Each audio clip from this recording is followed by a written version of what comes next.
an Unspoiled Network podcast. This is Spoil Me, covering The Magicians, Season 5, Episode 10, Purgatory. In this episode, well, I get some of my questions about the Takers answered, despite the fact that none of these characters seem to have any interest in these answers but me. Just me, the character that matters. Welcome to Spoil Me.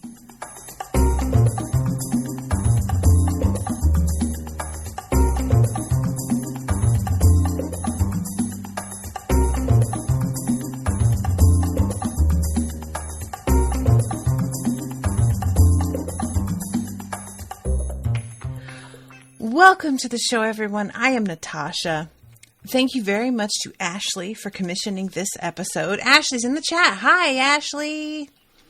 So yeah, guys, once I realized what was happening with Josh being like, I saw the Taker coming for him, I was so relieved. I was just like, oh, thank God. Now we're going to fucking find out where they're going. And I maintain some disbelief at the fact that nobody was asking any of the questions that I was. It just doesn't line up to me with what we know about these characters. I really feel that some of them, at least, would want to know, like, why they were here. Why don't we find bodies? What are they doing with them, you know? And I am just, like, the payoff of what they actually are is actually pretty good, because I was sort of worried, to be honest, that once we did get the answers, because I had a feeling we would. Sorry guys, I got something in my eyes. I'm all red now. I had faith that the show would answer our questions. It wasn't that I wasn't angry about nobody asking because I thought that meant we wouldn't get answers. It just felt like nobody was asking because of a very particular, like, we aren't supposed to find out until a certain point. And if people asked the relevant questions at the right times, they would have found out the answer. Like, they may have actually been able to get the information. I don't know if that's true, though. Like, I wonder if Margot had actually asked Plover when he's telling them this question, because he very simply just says, and he brought the Takers with him. And she doesn't ask anything about that. She isn't like, okay, how did he do that? Why did he do that? What are they? She just immediately moves on to, how do we kill him? Now, one might argue that is very Margot, which is fair. But Fen is also there. And even before we have Plover, I would have thought people would have been asking that question. Because, like, the fact that they are still plaguing the whole countryside, I would expect there to be, like, weird attempts to figure out what they are in order to fight them. That's the kind of thing that winds up popping up when there's a threat like this, is you get people who become really obsessive over that threat. So, like, trying to trap Takers or follow Takers or whatever, I feel like could be a pretty big hobby. It could be, you know, kind of a cottage industry, selling stuff that you swear is going to, like, you know, get the Takers to come to you and into your trap, or keep the Takers away, and does it work and why? And once we find out that, like, it seems like, and this is just like the implication is that the Takers are like a side effect of the Dark King trying to get his love back. And when he says something to him in the previous episode when Elliot is possessed, he says to him, like, you know, stay by the door will be opened. And I am assuming that's the door that he means. I want to know how it is that he is able to apparently actually summon them. Because it looks like he goes out into the woods with the objective of calling a Taker forth. Now, that may just be what it looks like, because that's what happens. But he goes into the woods, perhaps, to try and open the door. And instead of succeeding in doing that, he brings through another taker. Now, considering how long he's been attempting to get this door open and failing, I would really not be able to give him the benefit of the doubt that he's trying to open the door and this is just like an accident. I think he has an idea that if he like gets enough of them through, he'll like break through somehow. Or I don't know, because like the way that he summons one to grab Josh and drag Josh away, that feels like a purposeful, I wanted him to come to do this specifically, and he is doing what I wanted. It feels almost like this thing is under his control somehow. So, and just for the record, I'm completely fine with finding out some of the answers and not all of them. Like, we don't need to know yet exactly why it's working out the way that it is. I actually prefer that, to be honest. But I'm just trying to like sort of guess, because we only have some information, exactly why this is happening the way that it is. And it's clear when Elliot talks to the Dark King, when we see that first opening scene several episodes ago with all the kids that are playing in the garden and the old woman who's, she's lured into the woods and turns around and all the kids are gone. There's a real sense there of the reaction the king has when Elliot tells him, or when he finds out. I can't even remember if Elliot told him or if he walks in on the king after he has just found out from like one of his advisors. I think it's that. He seems really regretful, like genuinely regretful. It doesn't feel like somebody who is putting on a show. He seems to be truly sad. And yet he's continuing to do this thing over and over again. And reminder, it's been 300 years since the takers started showing up. Exactly how many times is he allowed to like attempt this and then claim that it was just an accident? If that's not it, I'm not sure exactly how this is supposed to work, because he is meant to be trying to open up this doorway so that his love can come back from the dead, essentially, is what he's trying to do, right? And really the solution here is staring us all right in the face, which is find a way to unbind him from the Tree of Fillory and kill him so that he can go to the Underworld with his loved one. But I don't know how to do that. I imagine that's something that, we are going to have to figure out. I keep thinking about that whole like side quest with Alice and that piece of paper, that page that has like how to grow something from a seed. I have no idea if that would even factor in with this, or if that would be a whole other thing. Maybe you could grow a whole new set of trees. You could kill the trees that he's in, like that he's linked to, and grow a bunch of new trees to replace them. Or you could maybe grow a new Fillory and let him kill the trees in Fillory in order to like die, and then you move everybody over to the new Fillory. Seems like a lot of trouble for this like one dude who's just extremely hung up on somebody. But he's like also killing people. Well, is he? That's really one of the main questions that I thought would be answered that we don't really get a response to, which is what really is happening to people, because they are being pulled. Basically, Josh gets like yanked into what Hades later refers to as like a buffer. This world of the takers, which is sort of like this black and white wood between worlds, which is something from Narnia, but it's much less peaceful and nice. And he runs into this little girl while he's there who does not trust adults. She's very like, she just doesn't really want to buy any of the bullshit he's feeding her, because she's clearly been fed a line one too many fucking times. How did she survive, and where are all the people that she was with? Because it's kind of funny. The takers are taking from Fillory, but they're also taking from this between area. And it feels like the thing in Fillory is only happening because they don't really seem to be fully understanding that they aren't in there in between when they're in Fillory. The takers sort of, based on what we've been told, Hades calls them guard dogs. And that is sort of how I'm seeing them, is that they're not cognizant in the way that a regular like human being is. They don't have that sort of consciousness.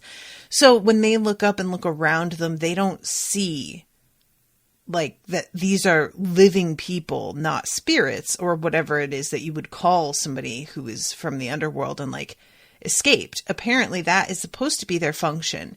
If people attempt to leave the underworld and go back, they will be caught in this like purgatory. That's the name of the episode. This isn't exactly accurate to what purgatory really is, but for the purposes of this, it's fine. And these takers are meant to like, intercede and get them back to where they are supposed to be. So there's no apparent like method of telling whether or not the people who are being taken are supposed to be taken. Like they just go after anybody that they seem to come across, whether they're alive or not, and whether they're in Fillory proper or in their own world. They don't seem to have the intelligence to discern the difference, which sucks. Really, you're a god. I feel like you could have designed better guard dogs than this, Hades. I'm just saying, you really probably should work on this, because what it seems has happened, this is just my guess. She says that people keep getting got by the takers and being dragged to this like monster that has a button on it that dings, and we find out that this is the elevator to the underworld. And I am assuming she has been like one of the only people who has managed to escape being put on that elevator. But because Hades has sort of quit his job, I am guessing that there are a bunch of people who are now actually dead, even though they weren't properly killed. And I have to wonder if there's any sort of, because the whole thing with Josh and this little girl is that Josh has like a 24-hour period to file an official complaint, and the only person who can address this complaint is Hades, and Hades is MIA. But these other people who have been pulled down, it's clearly been more than 24 hours. Now, does a basically abandonment of responsibility on Hades' part grant any sort of special dispensation to those people? Because I feel like you got because somebody was fucking with magic in a way that they shouldn't be. And then the god who is supposed to be keeping an eye on shit like this just fucking did a bunk, as McGonagall would say, and took off. And just, their responsibilities, who the fuck cares, right? So if they decided to do that, that's not really your problem. Now, the thing is, whether or not it's your problem really doesn't, like in life, really have an effect on whether it's your problem. But I would like to think that Hades would recognize that he is responsible for this in his way. He might have noticed, had he not just walked away, that the takers were escaping. He may have noticed that people were turning up in the underworld who weren't actually dead. So what I'm saying is pretty much, I 100% blame Hades for this. Like, the whole thing, dude, is supposed to be that you manage this sort of shit and keep it from happening. And what we wind up finding out about Hades, when, he has various places that he goes to hide, but eventually Josh finds his wallet, which is hilarious, and is able to use Margot's eye to show her the address and get the people who are on Earth to go to a place where he sort of has battened down the hatches and is just trying to like live as a quote regular person, in as much as a god can do that. And when Katie, I think it's Katie and Alice that are there, right? They are realizing when they're sitting there and seeing him, he's just, in stained sweatpants and a bathrobe. The shades are drawn. His sink is full of dirty dishes. He's eating shitty takeout and like playing video games. And all of a sudden they begin to realize that Our Lady Underground, who was his wife, was killed by the monster's sister in the last season. And so he's in mourning.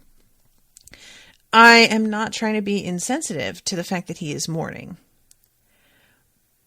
And considering what he says about how gods are not supposed to die, so they don't have a place to go after, I understand his feelings of like maybe despair, at the very least, sort of bewilderment, which he's not used to.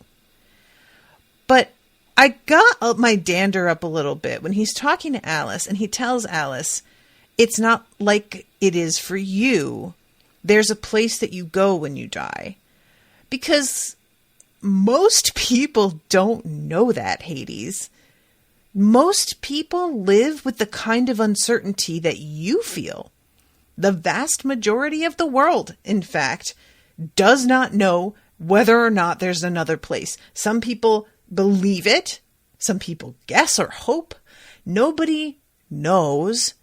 The only people in this version of the universe who really know are our group of friends who have like been there and come back, or had a friend who went, or whatever. So he's acting like he's in this very special situation where he's like experiencing a grief that they couldn't possibly understand. And I got so irritated that Alice doesn't point that out to him. Like, yeah, she knows that Q is down in the underworld. And so for her, eventually she may see him again. Maybe.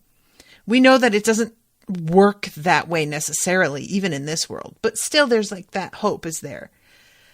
But she is one of like 5 people that we know of who can say that for sure, that she knows, and everyone else is functioning the way that he does, where they don't know what happens after you die. Somebody is gone, and as far as they know, they are just gone and they will never be seen again. And Hades trying to act like he has like one-upped us as human beings in the grief department just doesn't work for me, dude. Like, I am not trying to make it that your grief is any less due to this, but I'm not trying to accept that you are asserting it is more either, because that's not fair. And all of these people who are being taken by the takers, which you are supposed to be in charge of, nobody knows what has happened to them. And so nobody is aware on whether they're going to be in the underworld, if they do believe in one or not, because who the fuck knows what even happened to them? So I just really wanted like somebody to point that out to him, that we don't actually, most of us know that there is most of us are living with this sort of uncertainty when we lose somebody, but nobody points it out. And I don't feel like Hades is the kind of person that if you tried to point that out, that he would be like defensive or shitty about it. He is a pretty reasonable guy when they talk to him. I feel like if they pointed that out, he'd actually be kind of like, true. Like I don't think he would be able to argue that. So it's not like I believe she didn't say anything because she doesn't want to piss him off. It just feels like, that just wasn't the way they wanted the scene to go. And once they mention the takers, he starts to get really agitated and says something like, I leave for 6 months and everything goes to hell. And I'm just like, first of all, you didn't like quit. You're acting like, oh, well, I just decided I didn't want to do this anymore. Okay, but did you like literally tell anybody? Did you put someone else in charge? Did you do anything to ensure that the millions and billions of souls in your care were actually seen to and taken care of? No, you didn't. So I am not sorry for you, dude. You have like a death in your family and like in life, you don't get to just stop showing up. You can take some time. I think everybody would understand that. And if you let people know and put some provisions in place and gave people a means to contact you during emergencies, this wouldn't have happened this way. But you had to act like kind of a brat about it and just run and say nothing and then get salty about the fact that things are falling apart and these people are desperate enough to come and track you down and be like, well, all I want is to be left alone. You know what could have ensured that you were left alone? Creating any sort of structure to take your place before you left. That's literally all it would have taken, is putting some pieces in place so that nobody was absolutely completely bereft and out of ideas when something happened. And I just, this is the sort of thing that I want that conversation. I want somebody to tell him that, to instead we just get this sort of like scraping of like, well, oh, but we need your help and this is what's going on. I kind of wanted somebody to give him the business. You know, this is a man, a god, who is in the business of dealing with the dead, who seems to have no real concept of what grieving is like for human beings, which is weird. Like, that's your whole thing. I would really think that would be sort of your wheelhouse, and that you would have a little bit more understanding of that and realize that your situation is extremely common. But, you know, like I said, that is not the direction that the script wanted to go in. And honestly, there are times where I'm like, okay, the script didn't want to do that because it would get in the way of such and such. But this is a time where I feel like I'm a little surprised that the script didn't go in that direction, because we've got Katie there. And if anybody is going to be like, dude, what the fuck? You have responsibilities. It's Katie. Or Margot, but mostly Katie. Margot is much more like, shut the fuck up and do your job. Katie is going to be somebody that like points out the flaws in his logic along the way, you know? So I was kind of waiting for somebody to just be like, dude, this is your own fault. I don't really, and when he says, I leave for 6 months and everything goes to hell, the camera does cut to her and her sort of like rolling her eyes like, well, yeah, you think? And I just wanted her to say it so bad, but she does not. She's sort of letting Alice handle this for some reason. Jesse says Hades did not give his 2 weeks notice and it showed. Absolutely. And like, you know, it would have been really interesting actually if Hades was trying to find a replacement. What other gods could he interview? What other potential human beings could he try and like put in his place? What could he do? That would be fun. I would be interested in seeing that. Hades is just like, I really need a vacation. Can somebody else manage for a little while? But yeah, so he's the one who finally winds up giving them the information that the takers are, like, if they are getting out, that this is an extremely bad sign. And I'm going to jump ahead to like the monologue kind of that he gives them. If a soul tries to come back, the takers return them to the underworld. The dead coming back to the living, that's not a good thing. If they're coming back, then somebody opened a door that should not have been opened. And Alice says, what if it was a person like us who just wanted to bring back someone he loved? And Hades like seems to realize that that's probably exactly what the fuck happened. And he says, I will help your friend, but you will clean up this mess. Stop whoever's trying to get past the takers. If you don't, and let me say this very clearly, your world will be destroyed too. If this person were to get past the takers, there would be just one door between them and the person that they lost. And if they were to crack that door, who knows how many of the dead would spill through. Not just the one he wants, but all the dead. Now, can I just say for a minute, as much as I'm irritated with Hades as a character, the actor who plays him is just so damn good. He is riveting as he's delivering these lines. There are any number of ways to play this that I feel like could be very sort of feeling overstated, perhaps, or like a little too bombastic, and he underplays it enough and really makes it feel like a sincere warning rather than like what it sometimes can feel like is, oh, there's a real potential like cool disaster that could happen, if you guys know what I mean, where you're almost like, ooh, that would suck, but also that's pretty interesting. This, he really makes it seem like that is something you don't want, I promise you. Again, though, when he says, you will clean up this mess, I wanted somebody to be like, your mess, you mean? We're going to clean up your mess that you made by just leaving? Oh, okay, I guess we could do that favor for you, but you'll owe us one. Because honestly, what the fuck, dude? This is completely on you. God. So annoying. So I pretty much like talked about Josh's whole experience down here for the most part in terms of like broad strokes. But I did want to mention like when he runs into Penny, I was pretty excited when it turned out that they were getting on an elevator. I sort of was like, oh yeah, I bet he's going to run into Penny. And indeed he does. And Penny is like sort of too zen about the whole thing. He says Hades is vanished. Josh says, okay, your boss, he just abandoned you. I can't, like, what, then what do we do? And Penny says that Hades controls their connection to the world of the living. Right before he fucked off, he flipped the switch.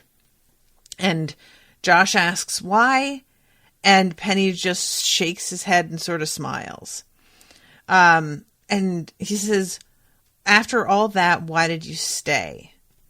And Penny says, I made a promise, I am keeping it. And I'm like, well, I want to know when he says, why did you stay? What does that mean? What is his other option exactly at this point? Where else is there to go? And I might be forgetting something. If anybody wants to like fill that in for me, feel free. But yeah, so this is when Josh is like, me and the kid didn't die. We just got dragged here. So what the fuck? And this is when Penny tells him, well, we can try and find some of the places that he normally goes and hides out. And this is when we go and see, what's his face, who was the map maker of Fillory before he winds up killing himself because he gets a hold of one of the keys, I think. And Penny comes in and he says something about how like excited he is that Penny got his invite. And it's a weird moment of like this dude being real sad that Penny is apparently like ignoring him socially. And I can't decide if it's just because like Penny, like this is the same dude, right? Who said that Penny was his best friend? Is this the guy who like had that weird idea that they were like best friends or something? Jesse says same guy. Okay. This is one of those moments where Penny really genuinely, when he says, oh, you got my invite, doesn't even look like chagrined. He just looks really puzzled. And I was like, man, if you're as zen as you seemed to be a minute ago, why can't you just be buds with this guy, dude? And come to his brunches. It seems like it would be delightful.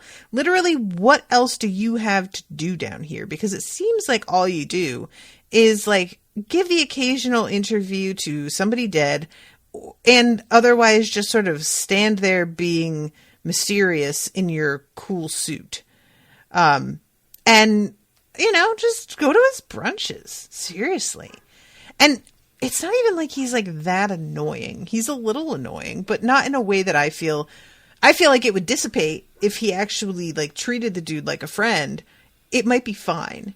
You know, there are some people that it's just, you just gotta sort of like let them get that out of their system, and then they can be cool. And I get the feel that this dude, while perhaps a little clingy, perhaps a little needy, would probably be like, you know, if you're going to spend the afterlife around a lot of the same people, you may as well fucking make the best of it. You're here for like 1,000,000 years or whatever it is that you signed.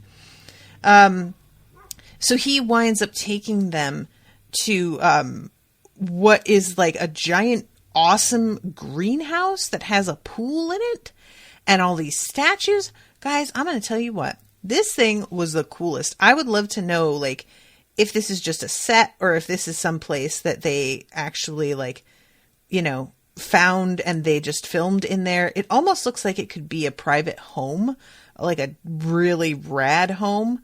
But yeah, there's like it feels almost like an arboretum or something, the way that it's built, except for that awesome pool at the bottom.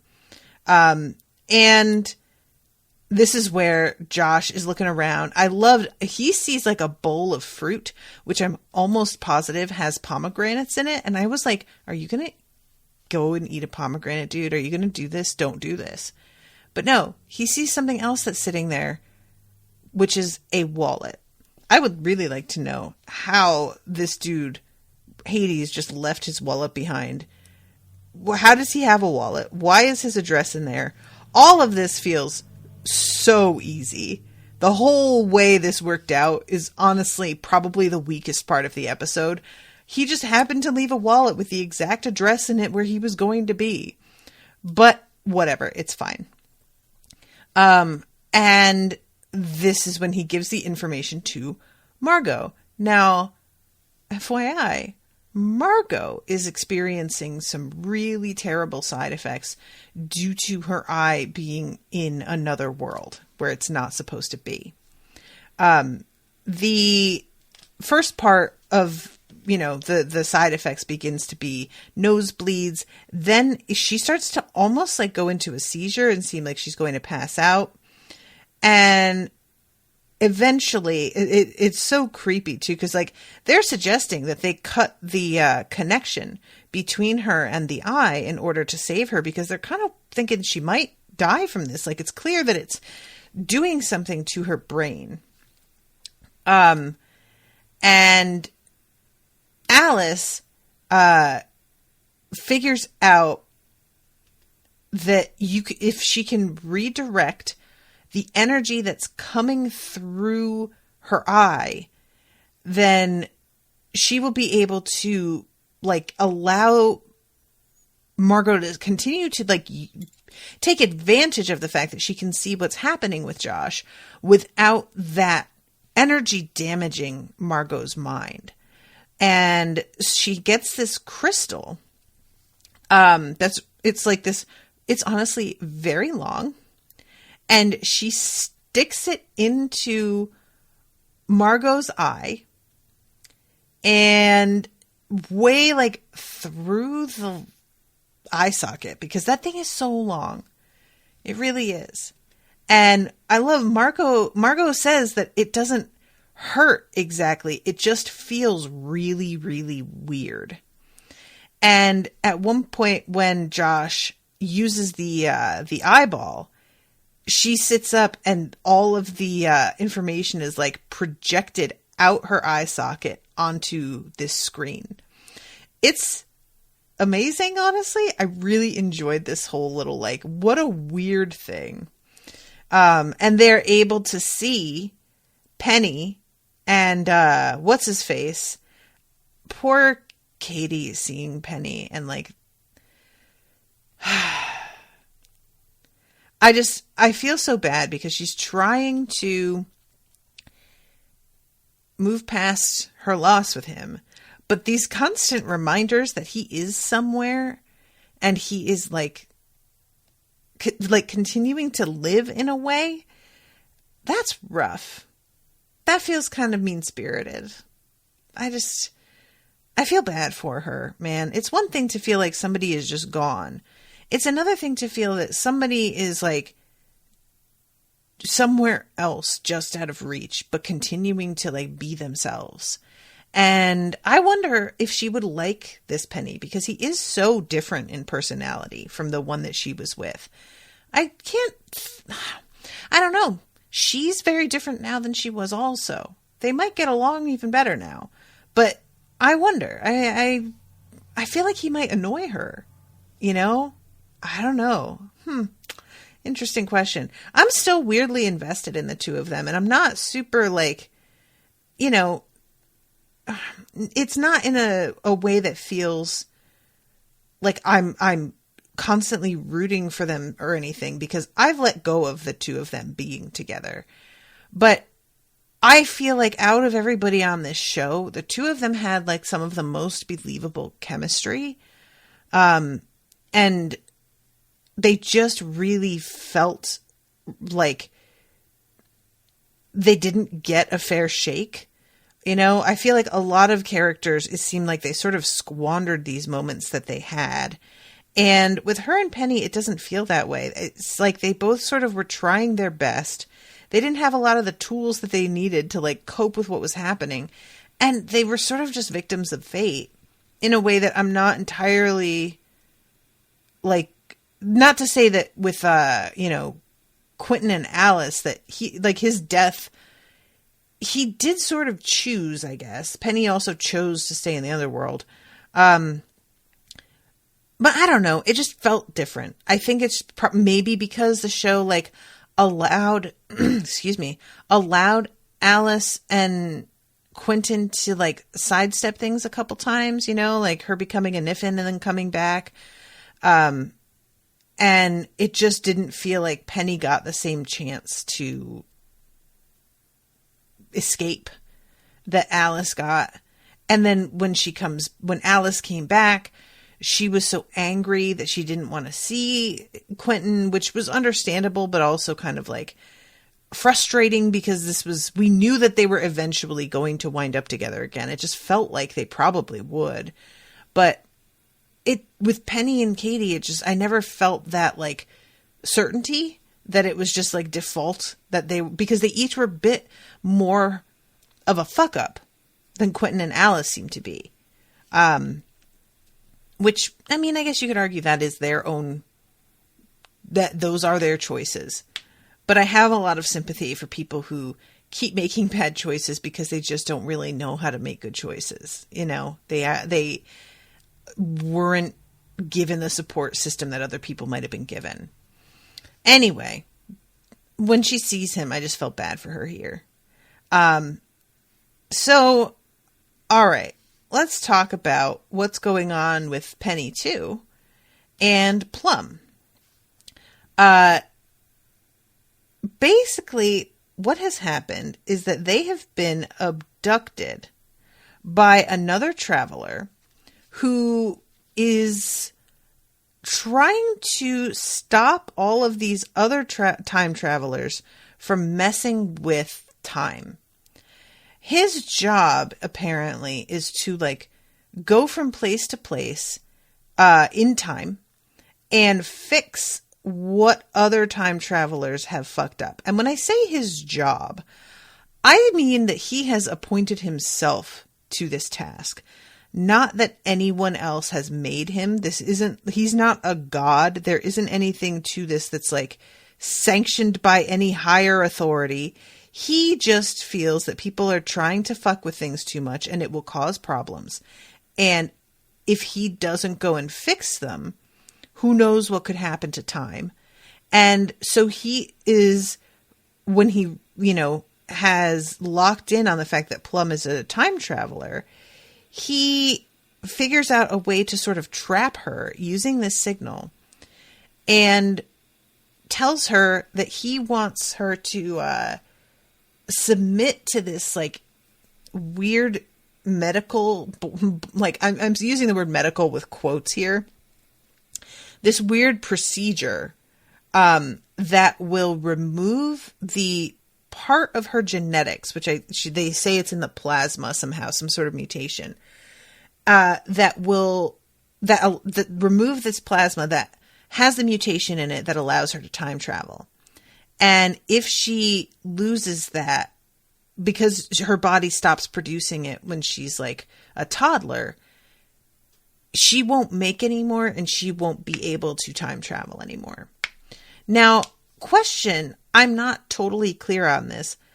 Is Plum only able to travel in time, or can she also travel through space? We haven't really seen her successfully travel through space except to this one place, which was specifically built with a signal to draw her. So it doesn't really count to me because of the way it was constructed.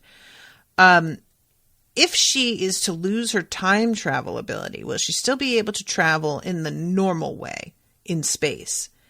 Because if that were the case, personally, I would really be on board with her getting rid of the time travel thing. I understand completely her reservations in terms of being like, you're trying to get rid of the thing that makes me me. And I don't disagree. It's incredibly like invasive and presumptuous. However, the traveling in time thing is so, it's so fraught with potential problems and has not been coming in handy for them. It has been purely a fucking, it has been a handicap for her and a huge problem that has almost caused them to be trapped in the wrong time. Personally, all things considered, I would agree to this thing. She and Penny, however, don't agree right away. Well, Penny can't agree. He's got nothing to do with it. He just happened to tag along and he wasn't supposed to be here. But if they are held in this room where they cannot get hungry, they cannot get tired, they cannot, they don't have to pee, like they are in stasis in a very real way, except for the actual stasis of their bodies part that would, you know, when we think of like, for example, what I always think of is like Ripley in Alien. When she gets put into stasis, she's completely unconscious. They don't even get that, which is sort of a blessing in its way because you're not experiencing the actual passage of time. They actually have to just stand in this room, unchanging, feeling every second pass. And we see eventually that Penny is like tracking the number of days. And I think it's supposed to have been like a month that they were in there. But who can tell because they don't have windows. I don't know what he's using to track whether time is passing or not. If the clocks in there are even right, like who knows? But finally she agrees to do this and he tries to stop her, but she's just like, dude, we are completely at this man's mercy. If I don't agree to do this, we're never going to get out of here. He could keep us here forever. And she subjects herself to this thing, and Penny starts to notice as the procedure is continuing that she's beginning to shake. Her hand is shaking a little bit, and he sees her begin to like grow faint and pass out and gets worried.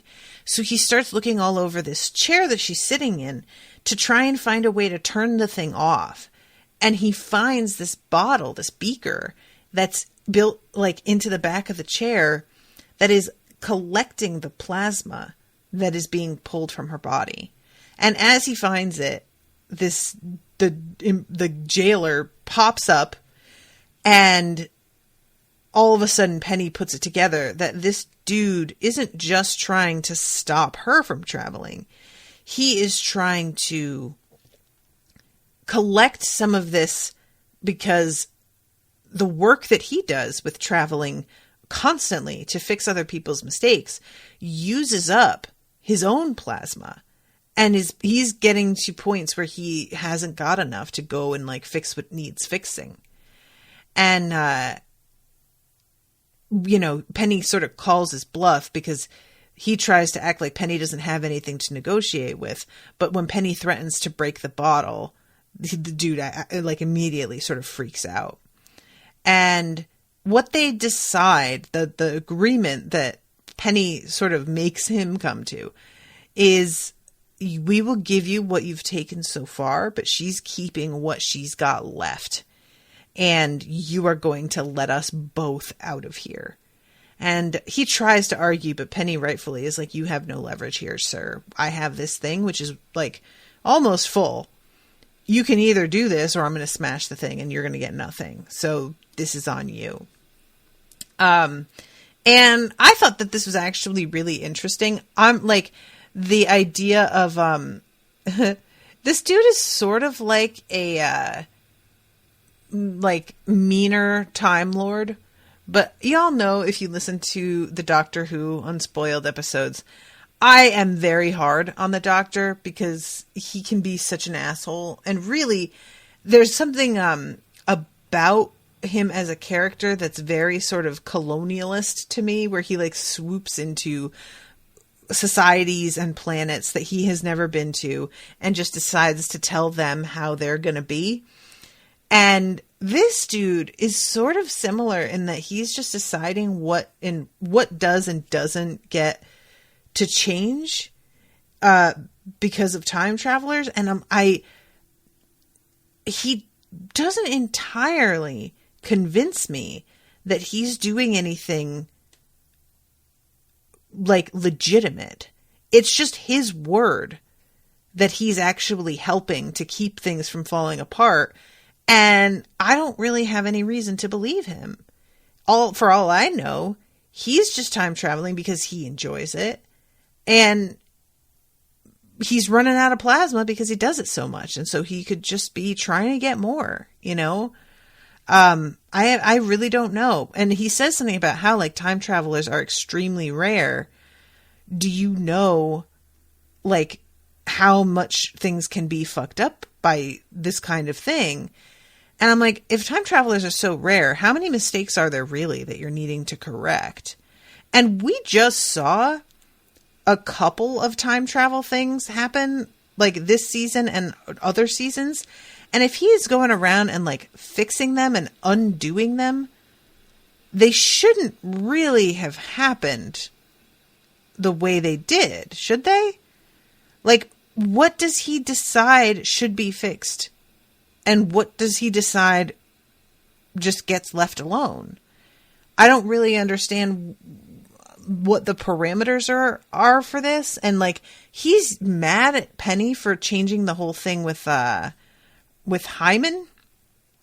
And yet he doesn't really mention that he's going to go back and like undo that. So I don't understand if like why are you angry if it's apparently not a big enough alteration to really have an effect that you feel is crucial enough to go back and undo. I would have liked more questions about that. I would have enjoyed a little bit more of just like, wait, what exactly have you had to fix? What was about to happen that you were so concerned about? But regardless, they finally do wind up getting out of there. And when they transport back to their own time and place, I guess, she is not doing super well. She is like passed out, and it's just a bad scene overall. She's still breathing. Like it doesn't seem like she's dying. But yeah, it's a moment. And I love this too. When they come back, Julia's standing right there with her full-on, like, 7-month pregnancy. And Penny just looks at her like, what? It's like, yeah, I forgot that you didn't know about this yet, sir. So that must be a little bit of a shock. Because, spoilers, I haven't gotten to talk about this part yet. But Julia winds up getting out of the jail. This is actually really fun. I like this a lot. So they are she's having a bit of a meltdown. Elliot is able to keep his serenity a bit because he's got Charlton in his head to sort of like chat with in a way. But Julia is really having a hard time, not only with the fact that she's fucking pregnant in a place that has, you know, not modern medical advancements or painkillers or a good maternal mortality rate, but also she feels that she basically took a quest to save Fillory away from Todd because she was so certain that she could manage it. And then she failed. And now everybody is going to die because she fucked up this quest. And she's really like angry at herself for this. And it's a pretty good moment, actually. Like, her feelings on this are so understandable. And the way that she's spiraling and just being like, we're all going to die. This is all, as much as like, it's super fatalistic. And I did want somebody to like shake her and be like, you need to stop. I think we can all do this, where we start to sort of like get on this train of thought and just barrel down that track for like faster and with more drama than it warrants, just because we are in a state right now, you know? And all of a sudden, as she's beginning to flip out, she can hear Charlton talking to Elliot. And this is a really fun development. I really liked this. So what it turns out, their theory is she's pregnant with somebody who has abilities that Penny has. Probably somebody who is a traveler and psychic. And that the baby is sort of like giving her the abilities that it has when she is extremely stressed and agitated. So what they have to do in order to get her to be able to access that is to make her panic again. So Elliot talks to a guard, and she is having like some really, you know, she gets a moment of getting to pretend that she's suffering terribly because of her pregnancy, and is asking them for a variety of herbs and things that he claims are going to be made into a medicine that can help her. And they give him all of these things, which doesn't feel right to me, but I don't really care. It's fine. And he, it turns out, is basically making her a bad trip. The whole point of this thing that he's created is to put her into a state of fear. So she drinks it, and right as soon as she drinks it, her water breaks. And when that happened, I immediately was like, okay, this isn't really happening. You are like having a hallucination that your water broke, because that's the quickest way for you to start panicking. And sure enough, that's exactly what it turns out to be. It's not like Elliot picked the thing that would send her off. Her own mind seems to do that for her. And she has this like sort of hallucinatory, like, if she manages to jump outside the bars of the little prison in her hallucination. And then all of a sudden Elliot says, good, now do it for real. And she says, what? And all of a sudden she's back to herself, and she's still in the jail, and she's super mad at him. But it's honestly really funny because it was very effective. You know, she can't deny that. So, yeah, she manages to put to use what she discovered in her little like dream state, and she does get out. Now, she doesn't take Elliot with her. Or she doesn't, does she? I'm just realizing, like, she's alone when she's like with the girls, but I'm actually not positive now that I'm thinking about it that she doesn't take him with her. I think she doesn't, though. But yeah, this moment here is like, when she's suddenly outside of the thing, it's sort of I feel like maybe she'll be a little bit sad when she gives birth and she's not going to have these abilities anymore, because being able to take advantage of this at least a little is probably helpful.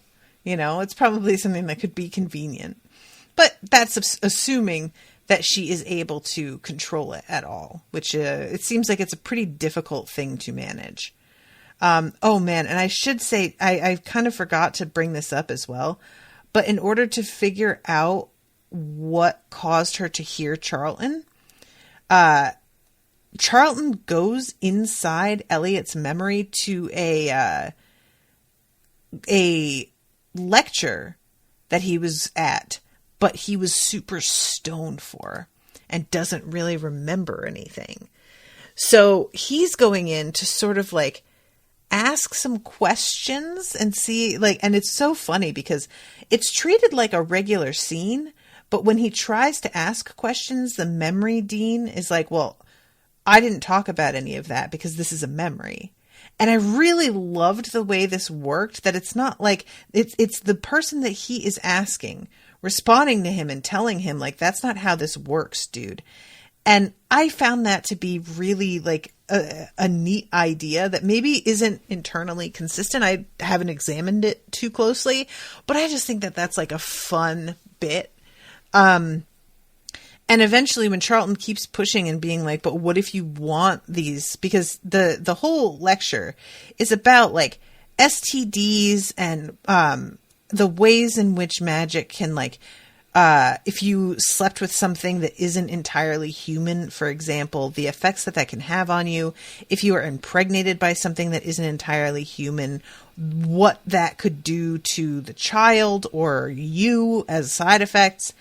And it's the way that the dean is giving this lecture. He's proceeding with the assumption that any of these side effects are undesirable, that you are trying to find a way to avoid them.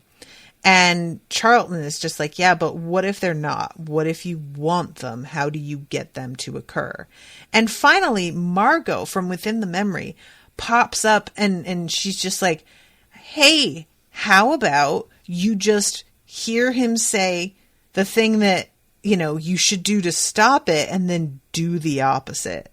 So all of the things that you're supposed to do to avoid like these experiences are basically different forms of relaxation, meditation, keeping calm. And so they realized that agitating Julia was the way in which this baby sort of like was able to lend her its ability for a second. So yeah, I just thought that it was a really neat little bit of him going into Elliot's mind. And I wonder if that's not being used, because, like, to me, it was pretty obvious what had just happened. She got super angry and upset, and all of a sudden she could hear him. And I didn't feel like this scene was super necessary for us to figure that out. But I wonder if this is going to be something that Elliot winds up utilizing later on. Because we only have a few episodes left, but I imagine that there's going to be a lot packed in there. And I would like to see if this comes up again, you know, this ability, because it's pretty like handy, basically having a whole other being managing your memories and going separately in to find something that maybe your waking consciousness doesn't remember. But yeah, so she winds up getting out of there and going and trying to find help because she's pregnant and would like to be in a world with modern medicine when she gives birth, understandably. So that is the last scene of the episode, is her being there with Penny and saying, yeah, I think we have to talk. And I have no idea what Penny's going to feel about this. Obviously, she's too far along to consider terminating the pregnancy, and it doesn't seem like she wanted to do that. And I feel like Penny, you know, the two of them had just sort of like broken up. So I don't know now, you know. But that's it. So I like this episode. I had some problems with certain things. Hades, I'm looking at you. But also people and gods can be real assholes. And that's just sort of how that rolls. That's like the gods' just whole rep is, well, they're mostly assholes. So yeah, thank you guys so much for hanging out with me in the chat. Thank you, Ashley, for commissioning this episode. Oh, I missed it, Ashley. She says she'd still be able to travel in space about Plum, and I think about the time traveler policeman. Maybe he just sucks at his job, which true. I would just really like to know if he's for real. I think he is, but I just have nothing to go on except him telling us what he's doing. So I'm wondering if we'll run into him again as well. All right, everybody. Well, thank you again. And I will be seeing you again soon with a new episode. Until then, toodaloo, motherfuckers.